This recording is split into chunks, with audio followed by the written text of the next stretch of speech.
of writing have been able to echo through time the way that Abraham Lincoln's letter to the widow Bixby has.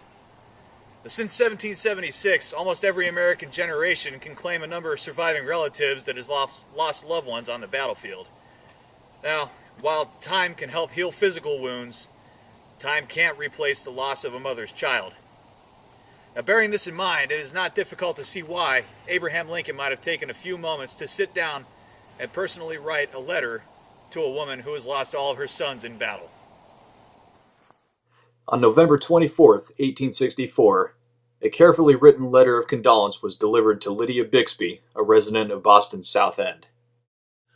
The letter's author had been notified of the deaths of all 5 of Bixby's sons as they fought for the North. Though no words could ease her sorrow, her sons' deaths were not in vain, as they had given their lives for the great cause of freedom.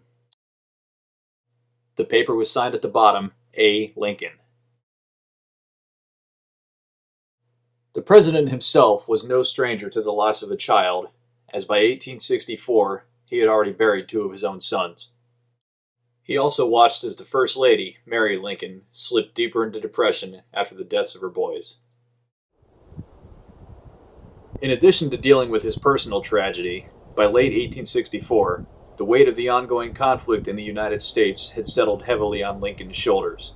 The significant but costly battlefield advances made by the U.S. Army, coupled with standing for re-election in the face of growing public and political opposition, did nothing to lessen his burden. However, in addition to being President of the United States, Abraham Lincoln also seemed to find time for his fellow American. One of his bodyguards recalls a walk back through the capital city, heading towards the White House. They came across a wounded Union veteran sitting on the sidewalk. The president actually sat down next to this wounded soldier and talked to him a little bit about his problems and made a personal appointment to meet with him in the White House the following day. This was the same president who, only months before, had received word of a widowed Bostonian whose sons had died while fighting for the Union. While presiding over a nation at war with itself, Lincoln could not have had the time to personally answer all the mail addressed to the White House. Given the wording of the document, many historians consider it very likely that John Hay, Lincoln's trusted secretary, was the actual source of the letter sent to Lydia Bixby. Hay was a seasoned journalist. He was familiar with Lincoln's style of writing, and even admitted to some of his peers that he was the note's author. Ironically, Hay never even told his own children about writing the Bixby letter. And years after the president's assassination, when asked by Lincoln's oldest son, Robert, Hay denied having any knowledge as of the letter's origin. Considering Lincoln's familiarity both with the loss of children and the anguish endured by a grieving mother, his willingness to engage the average American citizen, and his respect for life in general, it could very well be that Abraham Lincoln was the actual author of this letter.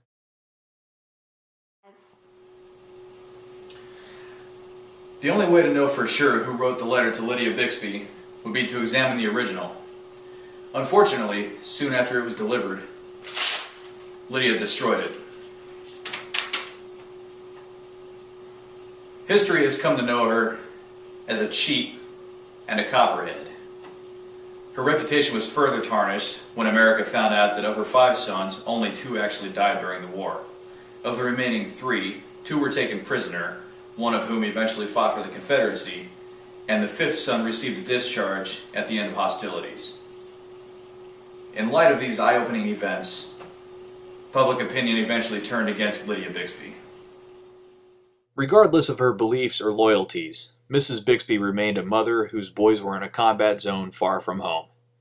Due to unreliable period communication, limited record-keeping, and the overall fog of war, any word on combat casualties could have been considered definite.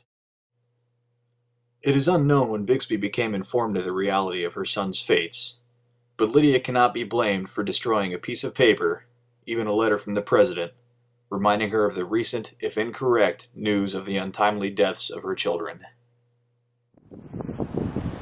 There are a number of variables in the story of the letter to widow Bixby, including the widow's allegiance, the honor of her sons, and there's the question, who wrote the letter in the first place?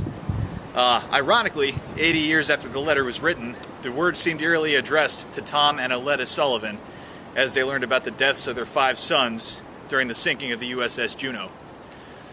Despite all the argument, all the controversy involving this letter, it's important to realize that for over 150 years, these words in these 4 simple sentences continue to provide solace and comfort to the families of fallen American servicemen and women.